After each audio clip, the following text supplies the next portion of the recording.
and has been deeply in love with this art form for about 2 decades.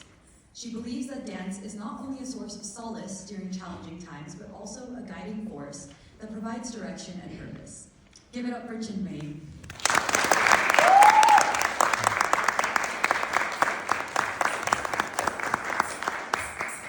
Hi everyone. I'm going to start today with a performance of the Kuchipudi dance form. It's a performance of a story, an Indian mythological story about a little boy, Krishna, and his mom, Yashoda. His mom tries to feed Krishna some cooked rice, but Krishna, who's known to love butter, refuses to eat the rice and insists on eating the butter which is hanging in a pot from the ceiling. Mom says no, but annoyed with this constant refusal, she decides to put him to sleep. Krishna waits for the mom to go to bed, escapes from under the sheets, and tries to get to the pot, realizes that he can't reach it. So he goes out, he calls his friends in, they build a human pyramid for him to climb up. He gets to the pot, they all share the butter, finish it, put the empty pot back up. He sends his friends home, comes back and falls asleep next to his mom, like nothing happened. The mom eventually wakes up, and she sees her son sleeping next to her. She feels bad for him, and decides that he deserves some butter. So she gets up, goes to get the butter, only to see that the pot is empty. But by this time, her son is running away laughing. And I love this story. It's a story that's very popular in India, and it's a story I listened to growing up. But beyond the story, what I urge you guys to pay attention to is body language. Pay attention to changes in body language with characters, changes in body language with emotions within the characters, and I hope you enjoy it.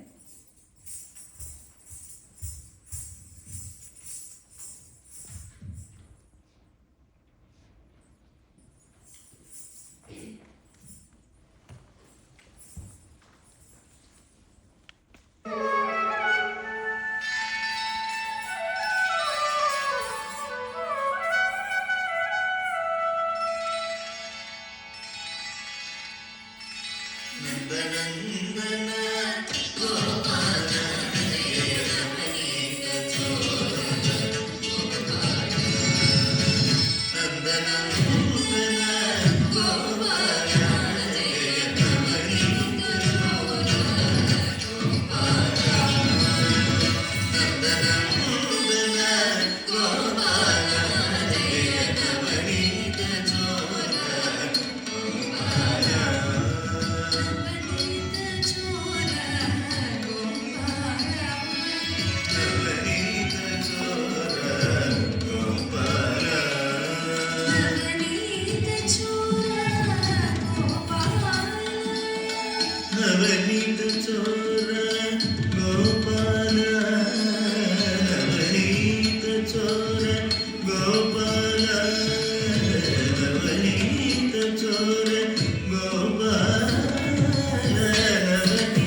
Hope you guys enjoyed that.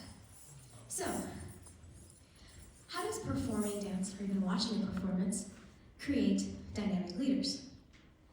It's not the most obvious partnership, but I strongly believe it has the power to create effective leaders. Let's go back in time a little bit. I started learning dance around the age of 4 from my mom. I learned the Kuchipudi dance form, which is a classical dance form from South India, which focuses heavily on body language, storytelling, and expressions. And when I was younger, I didn't understand the value of the art. But the older I got, the more the passion grew. And I started to give lecture demonstrations across various institutions in India and the United States. I was entered into the Guinness Book of World Records for being part of the largest dance in this art form. I founded a nonprofit to help use this art form to help social causes. And I started to teach. And while performing dance is a big part of what I love about being a dancer, teaching is the part that keeps the passion in me alive. And what I noticed is as I taught, I started to change as a person. I started to evolve. At first, it was my patience. Definitely got better at that. And then eventually, it was the fact that I was able to pick up on subtle cues from my students, from their body language, from the way they carried themselves. And I could tell if they were prepared for class or not, if they were having a bad day, or if they even wanted to be in the class. And what that helped me do was cater my teaching to best suit the needs of that student on that particular day. Let's put a pin in that and pivot just a little bit. When you learn dance, as a dancer, posture is a big part of what they teach you. You gotta have good posture, your back has to be straight, you gotta project confidence. And when I started my professional career, I figured that was the one thing that I would carry forward with me. What I didn't realize was the effect that that had on the people around me, whether it was giving a speech, whether it was talking to my teammates or delivering bad news. You don't walk in with your chest covered, your shoulders slumped, looking down, looking nervous. Rather, and this is something I learned, you take an imaginary string running through your body and you pull it up. Your back is straight, chin is up, you project confidence. And suddenly, bad news isn't just bad news, it's an opportunity for growth. And a mistake, it's not just a mistake, it's an opportunity to learn something new.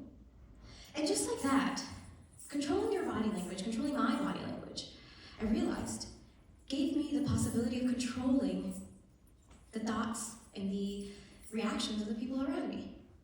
You realize that you can control entire trajectories of conversations. Now, coming back to that pin. Understanding the body language of the people in front of you. Controlling your own body language is important, but so is being able to understand the people in front of you. Now, as a dancer, when I'm on stage, I'm not just a dancer, I'm not just Chinmayi. Sometimes I'm a man looking for his lover. Sometimes I'm a girl chatting with her friend. Sometimes I'm a mom trying to feed her child, and sometimes I'm that child being mischievous and naughty with the mom. Each of these characters comes to life on stage because of my ability, because of a dancer's ability, to step into the shoes of that character, understand the thought processes that are unique to that character, their body language, and project that outwards. And really, that's no different from stepping into the shoes of a team member, a coworker, or a peer, understanding their thought process, understanding their body language, and being the best peer or leader that they need at that particular point in time. You realize that you'll start to notice little changes in them, right? The way they hold their hands, the way they walk, the way they stand. You become more aware, you become a better listener, and you become more empathetic. And that, empathy, that's the difference between a good leader and a great leader, or an effective leader. Being able to step into the shoes of the other person, understand them, recognize their body language, and being the most effective leader for that person at that point in time. So, controlling your own body language, understanding the body language of others. These are facets to being a great, effective leader. But another thing that you need to be a good leader, an effective leader rather, is being able to lead your team to success. And one thing I learned at Tepper is on that path to success, you'll have to negotiate. There'll be many instances where you'll have to negotiate your way to get to that success. Now, we've all heard this, conversations or negotiations. A big part of those is nonverbal cues. About 55% of a conversation is nonverbal cues. And being able to take advantage of that 55%, understand it, recognize it, and analyze it, you'll realize that gives you an edge in conversations. I'll give you an example. It's about a dancer that I grew up watching, a dancer that I looked up to growing up, and sometimes I would see this dancer interact with certain kinds of people, and not always, but in some instances, I didn't agree with the way they reacted. I thought they should have been more assertive, they should have been more aggressive, they should have put their foot down, they should have just been louder. Whereas instead, they would be calm, they would smile, or even say something positive, or sometimes just not say anything at all. And I'll be honest, when I was younger, I used to get upset because I thought that was a sign of weakness. And it wasn't until years later that I realized that what I was seeing wasn't weakness, but in fact, it was that dancer's ability to take a step back from that conversation, step into the shoes of that person in front of them, understand them, analyze their body language, listen to what they were saying, and make a decision in that moment on whether or not to be aggressive and assertive, or whether to just listen and improvise a little bit.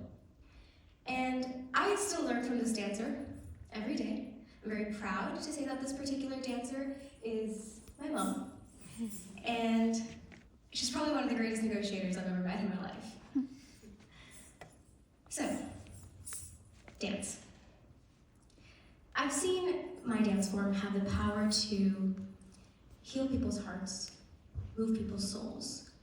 And whether you're a new dancer, or a seasoned dancer, or an audience member, whether you're on stage performing or observing off stage, being acquainted with the form, understanding it, you realize you'll start to recognize the changes in body language, changes in emotions.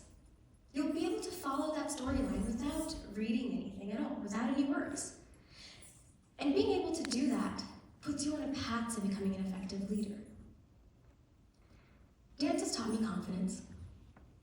It teaches control. And most importantly, it teaches empathy and understanding. And that is what makes a great leader. And I'm still learning, and I encourage all of you to take advantage of that and harness that. Thank you.